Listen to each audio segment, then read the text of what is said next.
InfraRed, Chapter 2, Not Just Another Day. My eyes snapped open to see a fluffy beast licking up my nose. My Siberian husky always loved being able to lick me awake when my alarm went off in the morning. As my eyes opened, I noticed a huge smile spread across her face, causing her moistened tongue to relax and cover her lower jaw in pink tissue. She started panting her humid breath in my face, which smelled heavily of dog food. I gave her a courtesy head rub, and she plopped her heavy body onto part of my torso, landing directly atop my prevalent abdominal scar. The pain radiated at my midsection and throughout my ribcage, which caused an audible grunt to escape my lips. The pain reminded me of the nightmare I just awoke from.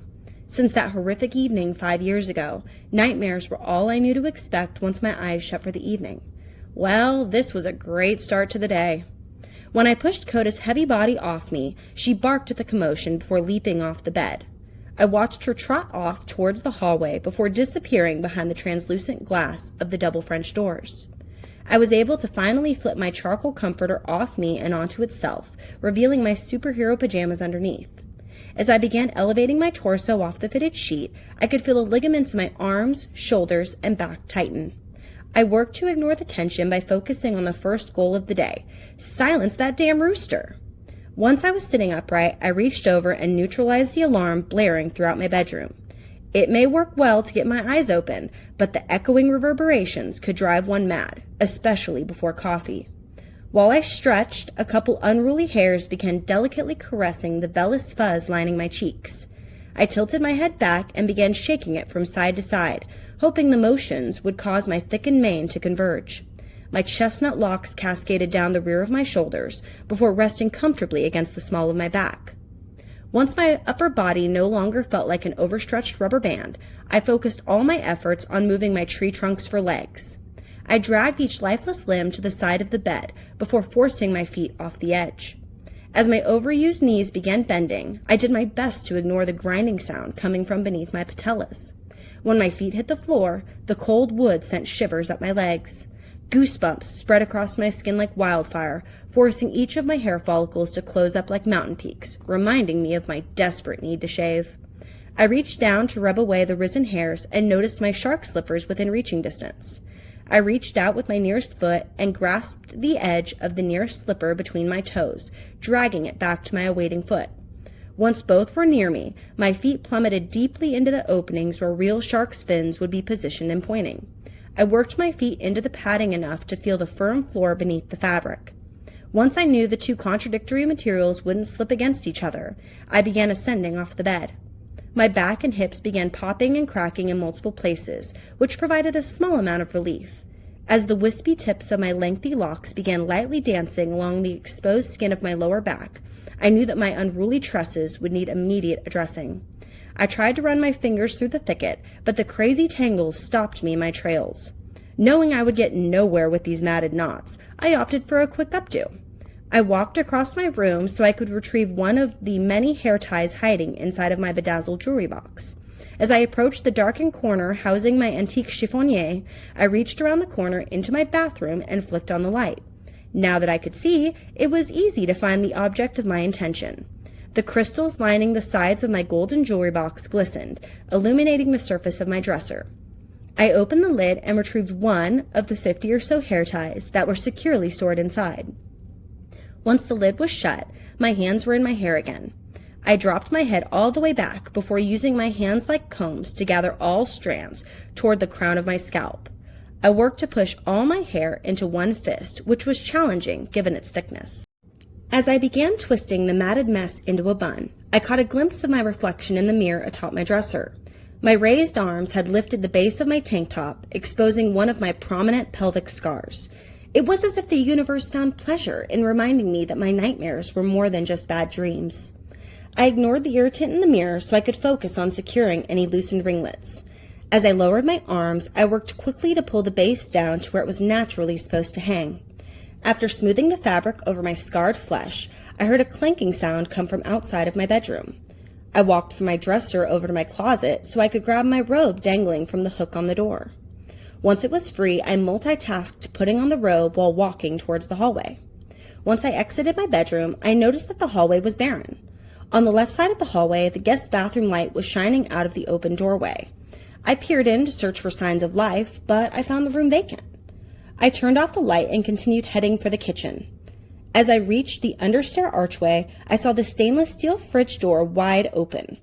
It took up almost the entire opening, leaving me with no visual of what I'd find inside the kitchen. Rather than possibly make it worse by pushing against the door, I decided to take the longer route. I continued down the hallway and spotted a purple tennis ball along my path, which I kicked out of the way. As the ball rolled under the shoe rack at the junction between the living room and hallway, Coda came barreling by and crashed into the bamboo holder. I tried not to laugh, but a little snort came out. I was so distracted by Coda and her silliness that I wasn't watching where I was stepping. Coda's antics had caused a shoe-avalanche, leaving the floor riddled with footwear debris. As I stepped forward, the nose of one of my sharks slipped into the opening at the top of a tennis shoe. Since my slipper was perpendicular to the direction the shoe was pointing, the rubber sole instantly caused my slippers to lose traction. As I started falling forward, my flailing arms gripped the fabric of my black microfiber couch, preventing me from biffing it. Unfortunately, the plush fabric was created more for comfortability than gripability. As the fabric began to give, I knew I would need more than willpower to keep from face planting. Before I became consumed with impending doom, Coda ran up to my leaning face and started licking me like crazy. It was enough of a reverse momentum to push me back onto my heels. Once I had stabilized, I squatted down and gave Coda a big hug. She may be a clumsy goofball, but her heart of gold was more than enough to rectify her misgivings. As I ascended to an upright position, Coda pushed her furry body against my legs, almost causing my knees to buckle. As she looked up at me, her wet tongue flopped out of her mouth again. I reached down to lightly pat her fuzzy tuchus, which caused her tail to wag excitedly. I got past my furry savior and continued my journey towards the kitchen. As I passed the staircase, my eyes were drawn to the piles of paperwork and clothes strewn the length of the dining table. I knew we needed to spend some time cleaning this weekend, the true never-ending story. I made a mental note of the state of the table so I could make sure to add it to the chore list for tomorrow or Sunday. But I wasn't worrying about chores today. Today wasn't an average Friday, so I wasn't about to waste a second of it cleaning. I looked from the table towards the kitchen looming in the distance.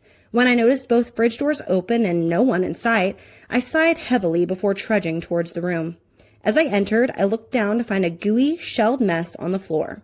When Savannah abruptly walked into my line of sight, it startled me to a shrieking point. Savannah may only be 13, but her ninja stealth could put grown men to shame. She giggled at the noise before walking over to the goo. "And good morning to you, Captain Startlepants," Savannah teased before crouching down to begin cleaning up.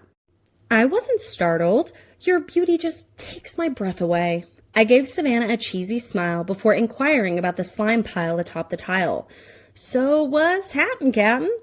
"Well, the plan was to fry up some eggs, but the first one I grabbed decided to do a Humpty Dumpty status death dive. So here we are." Savannah's sarcasm was only rivaled by her beautiful heart, which gave me the greatest sense of pride. As I watched her scoop up the slime, I looked from her over to where our garbage can was housed. I noticed that the cupboard door was closed, which begged the question as to how she was intending to dispose of the breakfast waste without causing further mess. Rather than continue to guess at the thought process of a teenager, I made my way over to the cupboard and opened the door for her. "Thanks, Mama," Savannah chimed. I looked over in the direction of her voice to find that she was speedily heading my way. I did my best to move quickly out of her way as she dropped the wad into the waste basket. I had to stifle a gag at the sight of the slime strings dripping from her fingertips. I grabbed the roll of paper towels off the counter and ripped a couple sheets free. I held out my paper-toweled hand, hoping that words wouldn't be required to explain my reasoning. She looked over and rolled her eyes at me before ultimately succumbing to human comforts. "Thank you. Again." "No thanks necessary. I'm just glad I got here when I did." Thinking about having slime-covered cabinets didn't sit too well with me, especially given the likeliness I would end up fingers deep in egg boogers. She grabbed the disinfectant spray while I worked to remove the trash can from within its confines. I followed behind her, toting paper towels in one hand and the plastic can in the other. As we reached the remaining slick, I felt compelled to comment. Well, apparently the breakfast products have a death preference. A quick, self-inflicted execution versus a slow, burning, agonizing death. I would have to side with the egg if I had to select one of those two options. She smiled at my retort before grabbing the used towels and tossing them into the bagged opening atop the can. Once the floor was dry and free from slippage, Savannah stood upright with ease. Oh, how I miss the days of being able to bend over at the waist, like that, with no repercussions. I grabbed the garbage can before following her back to the cabinet that it housed. The cabinet door was still open, making it easy to lightly toss the plastic cylinder inside. After shutting the door, I noticed Savannah putting the spray bottle away. I beamed with pride as I realized how responsible Savannah had become, a true transformation from when we first arrived in town. As Savannah wandered over to the sink, presumably to wash her hands, I realized I also needed water for my coffee. I walked over and grabbed the vacant coffee pot out from its holster. I met her at the sink and waited patiently for her to finish cleaning under her nails. No doubt some shell pieces made their way under the free edges. Once the sink was free, I wasted no time filling the glass. As I turned off the water, I overheard the sound of the refrigerator doors closing. A sense of relief washed over me, realizing how much electricity was probably wasted during the cleanup. My feet seemed to glide rather than step as I made my way back to the coffee machine. As I poured the water into the pot, I could hear Savannah muttering something under her breath. I shoved the glass in place before cranking my neck to see Savannah's gaze darting between her two hands. One was holding an orange, while the other was gripping an apple. After a moment of concentrated stares, she lightly tossed the orange back into the fruit bowl. I watched in amazement as she threw the apple in the air, caught it, and took a bite, all while making her way out of the kitchen. If I tried such an endeavor, I'd end up with an apple to the eye. When she was out of sight, I brought my focus back to the next task at hand: get coffee in my belly. As water had been the only missing ingredient, all I had to do was press the brew button to get the magic started. The familiar bubbling sound of coffee brewing began to wake the remaining slumbering parts of my brain. I walked over to the drying rack next to the sink and grabbed my favorite coffee mug. It was wider and taller than standard mugs, making it perfect for my morning caffeine needs. While the magical machine continued popping and crackling, I looked out the kitchen window into my backyard.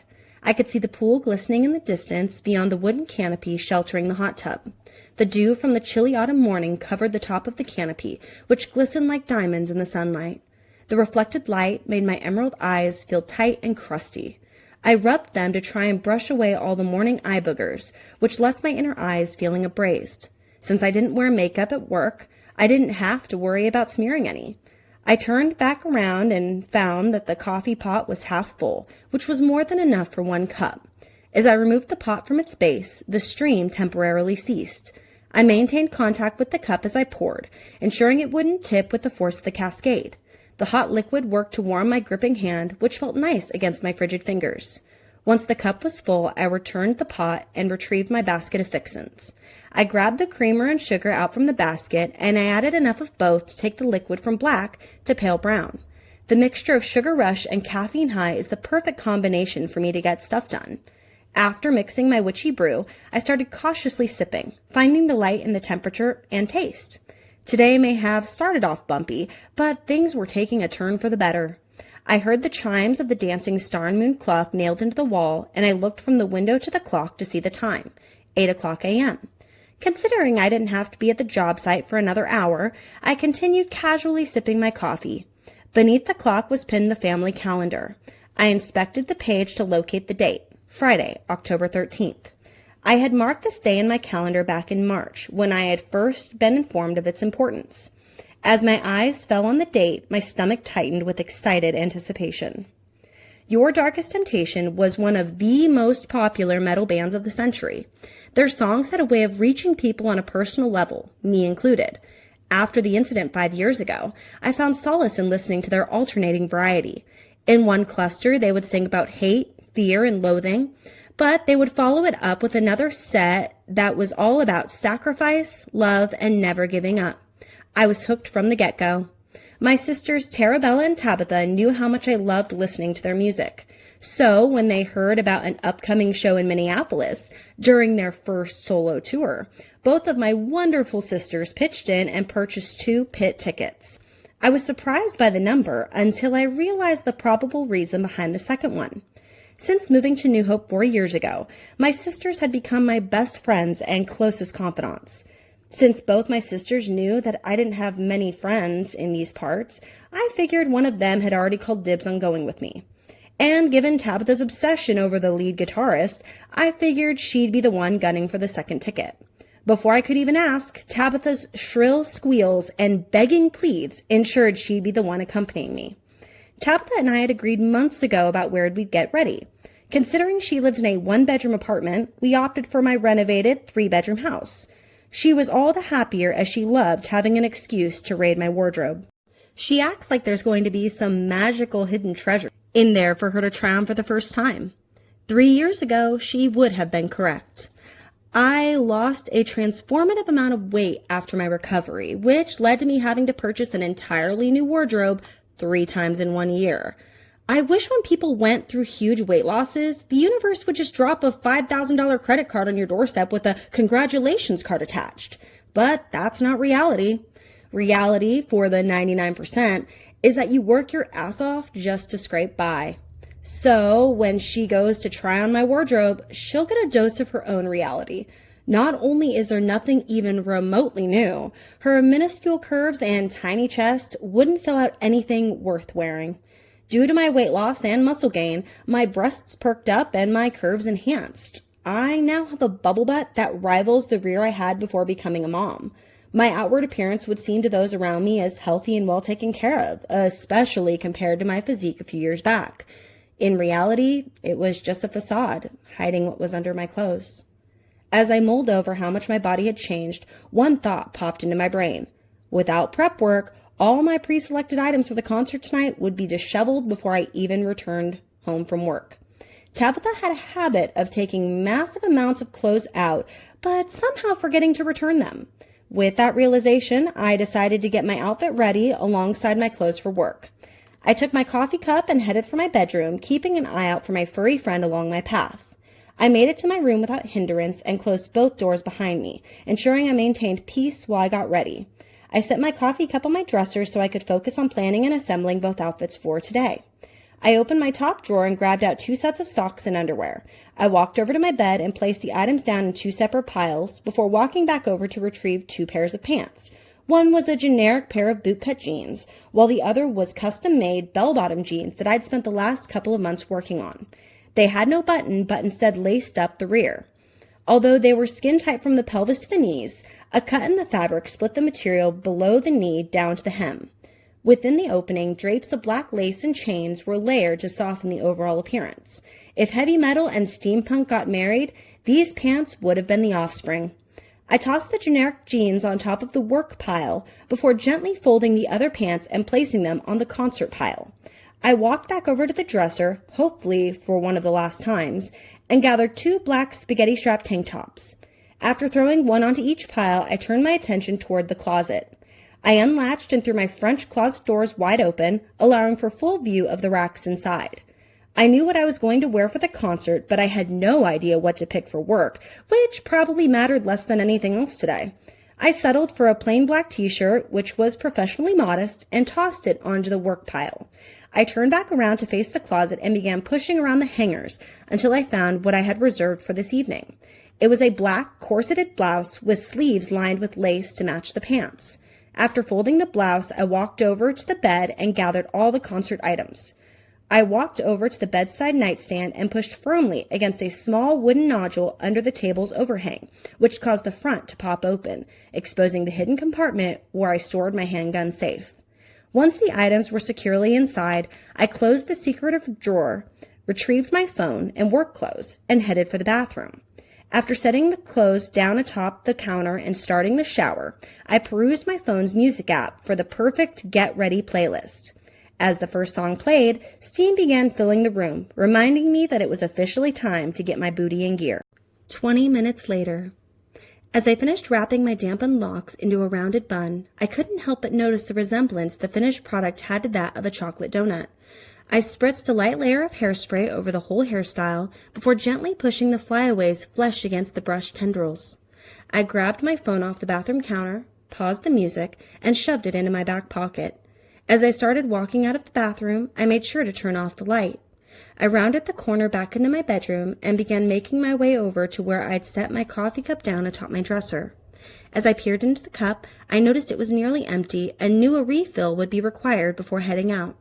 After chugging the remaining liquid, my distended stomach began gurgling, a reminder of why heavily sugared beverages aren't recommended first thing in the morning. I walked through the discomfort and began making my way to the doors. I heard scratching, which signaled that Coda was waiting on the other side. I opened one of the doors barely wide enough to squeeze through, hoping the lack of mobility would dissuade her from barging in. If I didn't ensure complete door closure, I'd come back to a bed full of feathers and holy sheets. As soon as my legs were out of the way, the door was pulled tightly to its frame. I gave Coda another courtesy head rub before passing her to walk back towards the kitchen. I worked to create a replica of the first morning's brew and checked the time. 8:35 a.m., time to hustle if I wanted to make it on time. I looked out the kitchen window and saw Coda chasing a couple birds off in the distance, reminding me of the advantage of having a doggy door. I guess I wouldn't be telling her goodbye this morning. As I walked out of the kitchen and headed towards the shoe rack, I noticed Savannah sitting on the couch and flipping through the entertainment options. Today was a teacher's work day at her school, so she didn't have to go anywhere, for which I was exceptionally grateful. I got to relax a little this morning and take my time, which was a nice change of pace.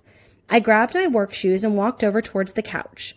I set my full cup on the living room table, ensuring I didn't accidentally burn myself while putting on my foot armor. As Savannah was sprawled out the length of the cushions, I opted for sitting on the armrest next to her. Please let me know if you end up going somewhere today or if you invite Torrance over. And remember, Aunt Tabby will be coming by this afternoon. She should text you when she's on her way, and I should be home around the same time she gets in. And if you need anything, yeah, I know, I'll text you if anything comes up. After responding, she looked up from the TV to roll her eyes at me. I rolled my eyes and stuck my tongue out at her before dropping my shoes on the floor in front of me. I didn't even have to untie them to get them on, as the openings were wide enough to slip my feet inside without hindrance. Once I was upright, I leaned over and wrapped an arm around Savannah before planting a kiss atop her forehead. Love you, sugar bug. Yeah, love you too, Savannah responded before dramatically wiping the invisible slobber from her supposedly tainted skin. I tried to hide my victorious smirk and vacated the room for the entryway. I opened the entryway closet and began pushing around the hanging items to locate my fall jacket. As the fabric came into grasp, I tugged it off the hanger and shoved my arms through the sleeves. Since it was mid-October, I knew I'd need something heavier in case of sudden showers or snowfall, which was a commonality in Minnesota. I ensured the closet door was shut before turning to head towards the entryway table which housed my keys and purse. Before slinging my purse over my shoulder, I made sure my keys were safely confined to my empty back pocket.